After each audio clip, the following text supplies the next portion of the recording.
Hello everyone, welcome back to Too Sweet MTG, and welcome to part 3 on how to build a cube. In previous episodes, we've gone over the basics of building a cube, we've gone over getting our archetypes down, we've got our gold cards. Today, we're going to be talking about packages. Packages are a selection of cards that synergize specifically with each other, rather than a whole archetype in your cube. They can make whole new decks possible, or they can just be additional cool synergies that makes decks and drafts more interesting. Let me give you some examples of what I'm talking about. So a classic package in Cube is things like Kiki Jiki and Splinter Twin combos. Kiki Jiki or Splinter Twin, plus a creature that can untap either itself or another creature, effectively makes an infinite board of hasty creatures, and it's a combo. Another classic package is Dark Depths. Basically, you play Dark Depths, and you play a bunch of ways of taking the counters off it to make a big 2020 squiddly fish. A recent example of a package that's really got popularity in the Modo Vintage Cube recently is the Flash package. Basically, you have Flash combined with creatures that leaves things on the battlefield when they die. You flash in your creature for 2 mana, you don't pay the extra mana, it dies straight away, but you're left with a board so that you get all this value for just 2 mana.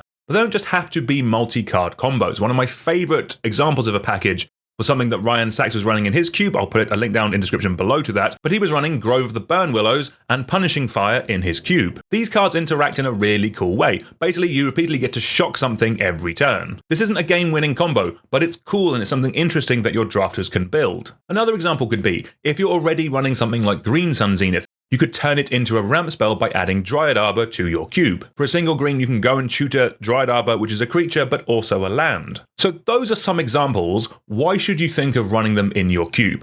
The TLDR is that it basically makes games and drafts more interesting. The 10 guild-colored archetypes we've gone through in previous videos, those are archetypes that there's signposts for. Those are archetypes that people will know from the cards that they see immediately how to build that deck or put that deck together. The point of packages is that it takes a bit of time for people to understand how they work. You're basically adding replayability to your cube.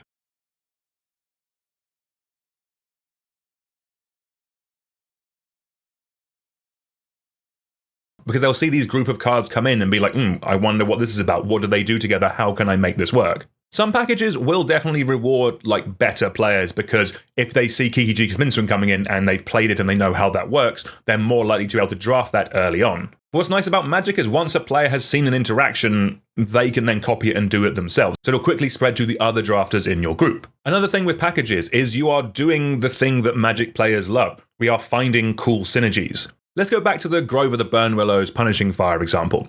Individually, Grove of the Burn Willows is not as good as a lot of Gruul dual lands out there. And in the same way, Punishing Fire is a lot worse than a lot of just generically good red removal out there. But when these two cards are combined, you get something more powerful than the individual parts. Finding those cool little synergies and those little interactions is a lot of reason why people play Magic and a lot of reason why people play Cube. They like building the puzzle and basically you're giving them more pieces to put together. And when a player puts that puzzle together, they get the sense of achievement. It means they're more likely to enjoy themselves and more likely to want to draft your cube again, which at the end of the day is what we're really after, more cube. So that's why you should run them. Let's go over how you actually add packages to your cube. First and foremost, you need to think about what the package actually is. What do you want to add? The inspiration for this is a lot like your archetypes. It can come from anywhere. You can look at other cubes. It can be decks. It can be interactions from Modern, Legacy, or Vintage, or even Commander. You can look at old constructed decks. Was there anything cool that you've done in the past that you'd like? Like Splinter Twin in Cube came from the Modern deck. We have videos on this channel where we go over some of the packages that I've run and tested in my own cube. There is an option on Cube Cobra for packages, but at time of recording, it's a little bit bugged.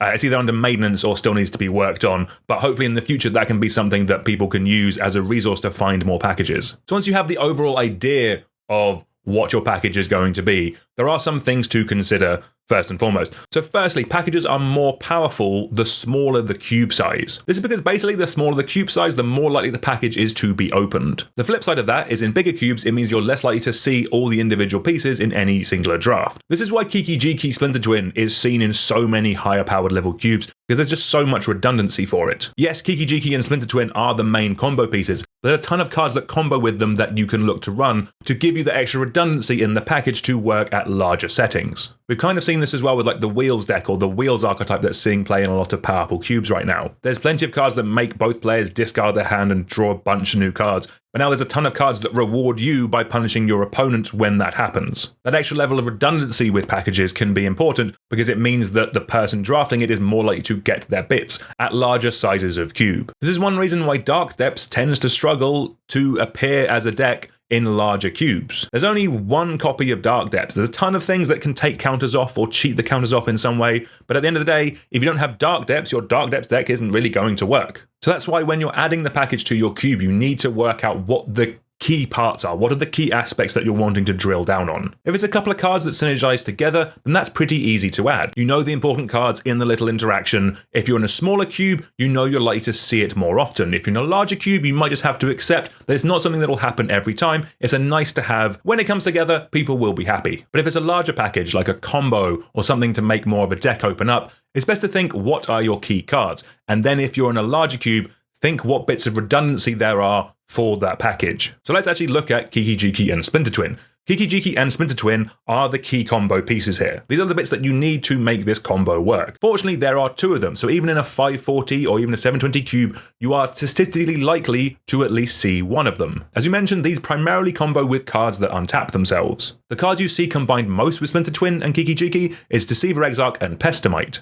So if you're in a 360 cube, you can run those four cards and then you have this combo perfectly in your cube. If you're in a cube larger than 360 and you want some redundancy, there's more effects that do the untappy part of the combo. You can look at Zealous Conscripts, you can look at Combat Celebrant, you can look at Breaching Hippocamp. Those are the extra bits of redundancy that you're looking for. It means that even if only one bit of Kiki Jiki or Splinter Twin is opened, someone can still make the combo work because there's plenty of the other bits available to you. The other thing to consider is how the package fits into your cube. Are there any other overlap cards that you can run? Cards that work in this package but also work in other decks that you're already running. So in cubes that are running Kiki Jiki and Splinter Twin, you also often see a card like Restoration Angel. Now Restoration Angel only combos with Kiki Jiki. It doesn't do anything with Splinter Twin. But Restoration Angel is just good in other decks. It's a great value white card. It's great at resetting your ETBs. It's great in Blink archetypes, so cubes will often run this as an additional piece to the Kiki Jiki combo, but just as a good card in other decks as well. Again, finding these cool synergies will really make the player experience in your cube all that more enjoyable.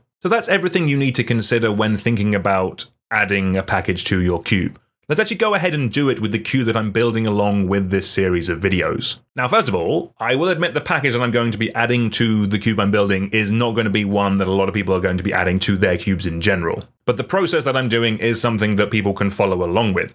The reason I'm saying that is because I'm adding Dragonstorm to the cube I'm building along with this video. So here is our cube. This is where we left off last time. Let's add Dragonstorm as a package to this cube. So the first thing we need to work out is what is the deck doing? So on screen, here is what Dragonstorm looked like when it first came about in, dear God, 2007. It was a really cool standard deck at the time that revolves around the card Dragonstorm. Basically what you're doing is you're ramping, you're playing ritual effects to raise up your storm count, and then you can either cast a Dragonstorm to get a bunch of dragons from your deck and put them into play, or just use the mana to ramp into a big dragon that you already have in your hand and win the game that way. So the first thing to work out is what are the key cards? What do I need? Well, firstly, I need the card Dragonstorm. That's going to be very important in the Dragonstorm archetype. Then obviously, I need some big dragons to cheat into play with it. We then obviously need some kind of ritual effects. We need some ways of getting the mana up nice and quickly with it. We need some effects that can ramp us into Dragonstorm. We can look at the deck we're taking inspiration from for some ideas. You can do the same thing if you're copying an interaction from like a modern deck or from a commander deck that you like. What are the key bits of the interaction? We're then going to look for bits of redundancy. Now, in this example, the key part of this whole deck is Dragonstorm because it cheats dragons into play. So basically, so I can have some extra redundancy, I need to find another card that helps me cheat dragons into play. So I'm going to use a card like Bellbase Portal. This helps me cheat dragons into play. It's effectively a second copy of Dragonstorm. It's not going to be as good as Dragonstorm because it doesn't go through the deck, but it will still do a job in the deck when someone puts it together. We have that redundancy now, which can make the deck be a bit more functional. Another card I could run for some redundancy is a card like Ignite Memories. Now, Ignite Memories was actually run in the deck that Dragonstorm was originally played in. That's one of the nice things about taking your ideas from decks that already exist, because other people will have already found bits of redundancy for you to then take. Ignite Memories seems like a perfectly solid backup win condition to the Dragonstorm deck. So we have our key cards, we have our redundancy.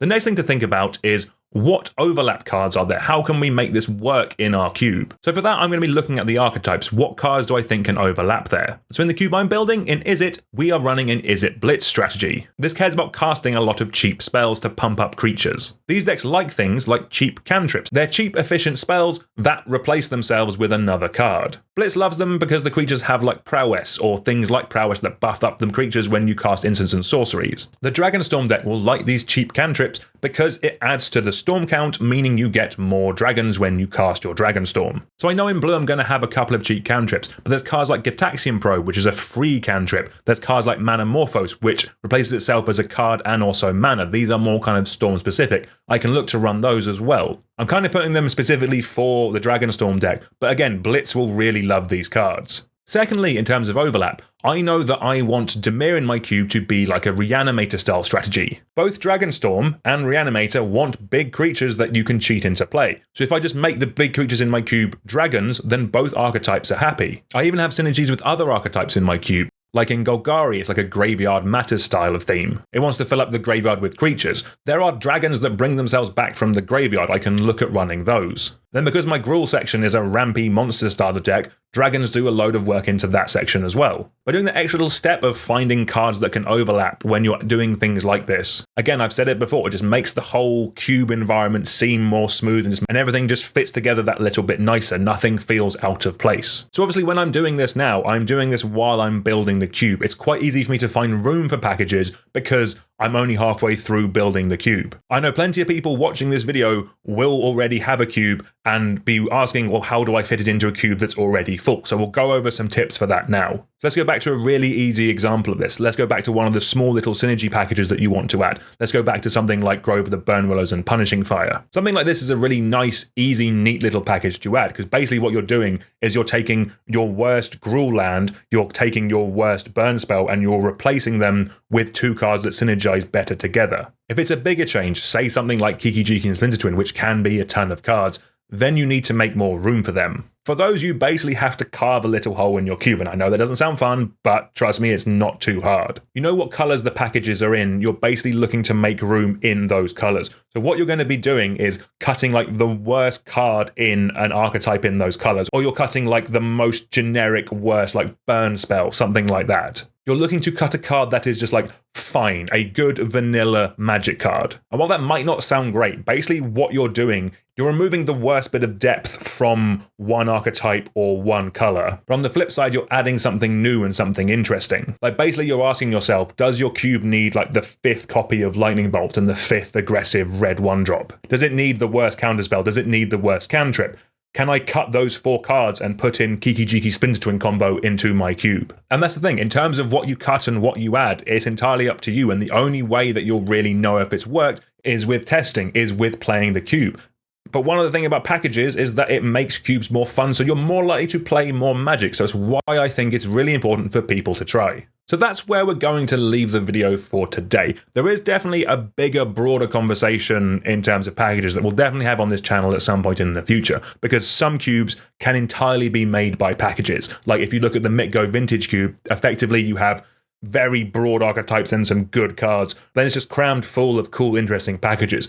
Building a cube like that is an entirely different beast, and we'll get onto that definitely later on in the series. If you found this video or this series helpful, please make sure you subscribe to the channel. It would really help me out. Because next week, we're going to be finishing the cube. We're going to be filling in everything that you need, everything else that's left. Do also let me know down in the comments if there's anything else that you would like to see from this series. Like I've seen people put comments on like draft advice or how you actually organize pairings at a cube, something like that. If there's anything like that that you would find helpful, do let me know. All that stuff is super helpful.